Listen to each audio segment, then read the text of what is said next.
بسم الله الحمد لله والصلاة والسلام على رسول الله بروفيسور عبدي برايم مينستر وأمهات علينا وأنا كوهم بلينا فرصة مركي ورئيس دتك أوسية إنه سهر فديستو وأرين لو بهنا محوا سبيسك أنت وحكومتي أنت اللي حكومة فرق جود حين سوق جابتو والله بهنا مركب برايم مينستر وحنا له كوهم بلينا مدان يكوي كوري ودبريان سبدة دقن عصوبة بالله وضواي هروسي ودان كلنا نايكو saddex su'aalood oo aad u kooban aan qabaa aniga mid ugu horeysa waxay tahay yani dabcan mushkiladaha dawlad ummad dagaal sakay ka soo baxday ay qabto dhamaan qabnaa howlaheenu ma fududa marka uma noqonayta Mr Prime Minister dawladnimada waxa asal u ah accountability mas'uuliyad in qofka xilka loo dhiibay iyo mas'uuliyadda loo dhiibay mustawa doonta ahaatee wax laga weydiiyo dalkeena amuuraha amniga waxa ka dhacay waxyaabo aad u waaweyn wasiiro dawladda ka tirsan oo muhiim ah ayaa hal goob lagu dilay hal subax xildhibaano ayaa hoteelkii iyo hoygii ay deganaayeen inta loogu tagayaa lagu laayay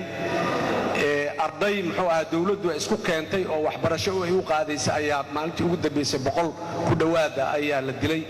intaasoo dhan annagu ma aanan arkin dabcan qaar xukuumaddaada way ka horeeyeen qaarna shilalkaas iyo kuwa kale badan qaarna intii xukuumaddaadu jirtay ay dhahay wali ma aanan arkin qof mas'uuliyaddaas qaaday oo mas'uuliyaddii amni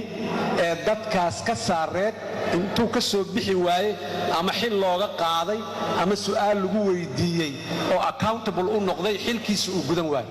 adduunyada qarniga 20 maanta waxaan maraynaa natural disaster inta dhaco nin in la yiraahdo kama diyaar garoobin oo xilki looga qaado 100 qofood oo Soomaaliya dad ku dhow inay inta dhimato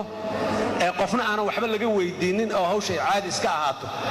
su'aashaas waxa rabaa xukuumadda maxaa uga tala ah midda labaad ciidanka amniga aan qabnaahi waa la soo tababaray caalamkan ugu kaalmeeyay dibadda loo qaaday waa la soo baray laakiin caalamku wuxuu soo bari karaa askarinimadii iyo qoraga iyo xabadda iyo maxaan ku raraa qalabka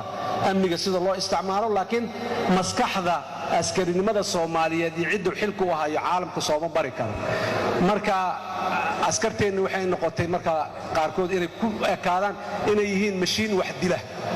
laakiin xilkii iyo mas'uuliyadda ay ka maqan tahay oo la gelinin dawladda maxaa uga tala arintaas in askari dibadda loo qaado lagu soo tababaro sarkaal waa la gartay farsamo khaas ah qof la baraya waa la gartay laakiin askari in maxaan ku raaday dibadda loo qaado lagu soo baro arinta kale waa qodobka saddexaad waa compensationka taliyaha muxuu ka tali ku xigeenka ciidanka booliska warbixintiisa waxa ka mid ahayd 80 iyo dhowr askari oo booliis oo dhimatay iyo 100 iyo jarjar maxaan ku raaday dhaawac oo tacbaana haddana waxa laga hadlay arinta dhaqaalaha ciidanka ku saabsan dabcan aad iyo aad ayaan kugu raacsanahay ciidankeena iyo amnigeena si aan annaga u lahaano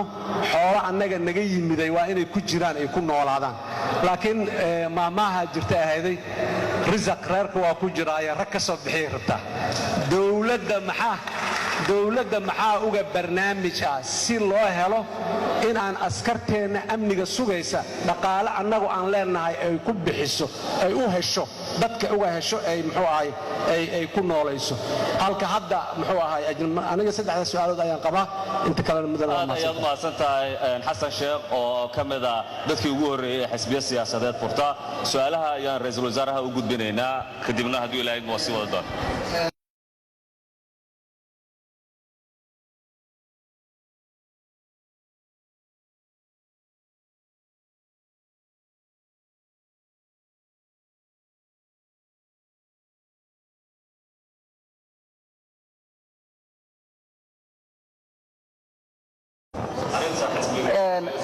حسن كم واحد حسن شيخ وعاد بنو فرح سنة هنا وبنت كسر قبله صحيح أنس نقان وياه ومن أغنيها ونكسر وياه and accountability and Somalia بنت أي كتير تمانت لما تكسر واحد لو رب حواي وحوي هذا impunity impunity إنكسر على غير هذا دمبيله على تابن كريم دمبيله قرب اوك دمبيله خير له دمبيله قبيل ku daaban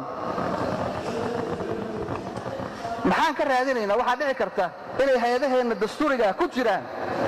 kuwa boqolaal qof soo laayay suurtagal way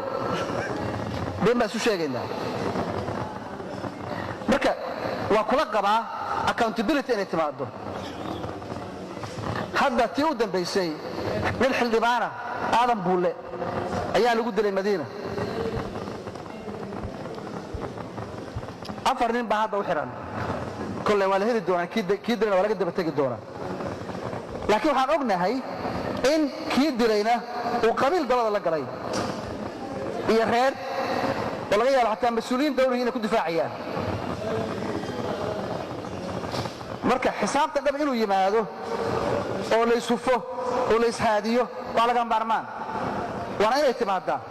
laakiin waxaa loo baahan yahay cabduuli keliya ma keeni karee kulligeen baa laydinka rabaa tuugga inta qofka dila tagaya reer buu u tagayaa soo maa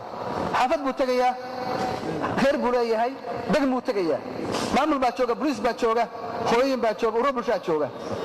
nagu caawiya inaan soo qabanno maxaa ka xun in nin mas-uul ah oo xildhibaan ah la dilo